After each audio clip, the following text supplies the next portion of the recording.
Assalamualaikum korang.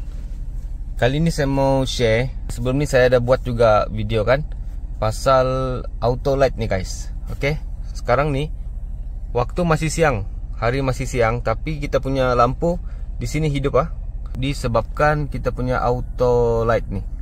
Okay, ini dia punya switch. Dia tidak switch off di sini.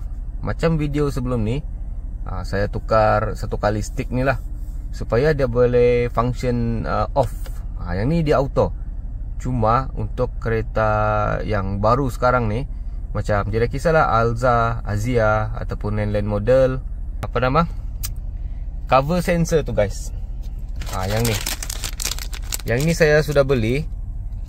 Dia bagi sekali dengan dia punya pencungkil dan screwdriver halus ni. Okay, macam ni lah. Jadi kita kena ganti dia punya cover ni guys. Okay, yang ni lah.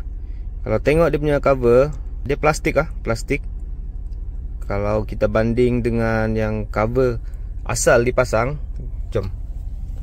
Okay, yang tu guys. Yang ni. Okay, dia punya cover ni memang gelap sedikit berbanding dengan yang ni. Okay, yang ni saya compare. Yang sebelah kiri tu cover yang jernih sedikit, manakala yang sebelah kanan dia memang gelap. Jadi ketika waktu mendung-mendung sedikit ataupun tinted kita gelap, dia memang akan auto hidup kita punya lampu. Okay, tengok, auto hidup. Jadi macam mana kita mau kurangkan sensitivity dia, kita ganti dengan cover yang jernih sedikit ni guys. Okay, cara dia memang sangat senang lah. Seller dia sudah bagi siap-siap yang ni, so kita tinggal ganti. Okay, saya tunjuk cara dia. Cara dia, ini screwdriver yang seller bagi. Okay, kita cungkil lah. Cungkil saja dia.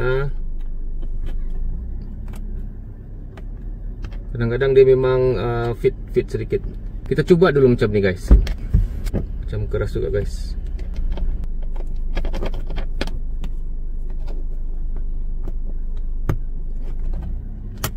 Macam agak sukar jugalah kita buka. Jadi kita try buka, kita cungkil guna screwdriver. Okay, harap-harap dapat. Sebab di bawah ni dia ada gap. Ada gap sikit. Jadi kita cover sikit lah guna kain supaya dia tidak. Try pelan-pelan lah. Okay, nampak? Senang . Jadi ini boleh tarik perlahan-lahan. Dia ada konektor ni, tapi konektor ni hati-hati. Kalau lepas nanti tertinggal di dalam. Kita cabut konektor dia. Tertinggal di dalam, habis. Okey, nampak. Jadi bila kita sudah pasang tinted, dia memang jadi kurang sensitif bila waktu mendung ataupun waktu petang, belum lagi malam, belum lagi mungkin jam 4, pukul 5 petang pun, kalau disabarlah, dia sudah start on auto light dia. Jadi kita ganti ni guna screwdriver yang dibekalkan. Kemudian tengok, terbuka, umpil je dah guys. Inilah sensor dia. Kemudian ganti dengan yang ni, pasang je.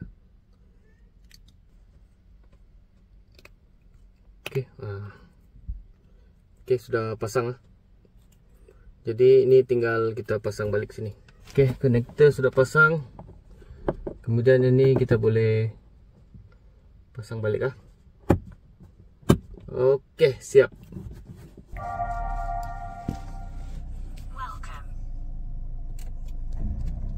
Okay.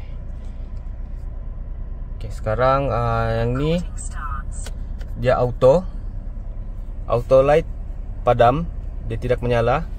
Yang tu kita sudah ganti yang cover sensor yang baru. Okay, ini yang lama, yang tu yang baru. Yang baru tu dia cerah sedikit. Okay, lampu akan menyala bila gelap sedikit lah. Bila malam nanti dia akan menyala. Okay guys, baru dia menyala. Itu saja perkongsian saya. Semoga bermanfaat guys. Okay, assalamualaikum.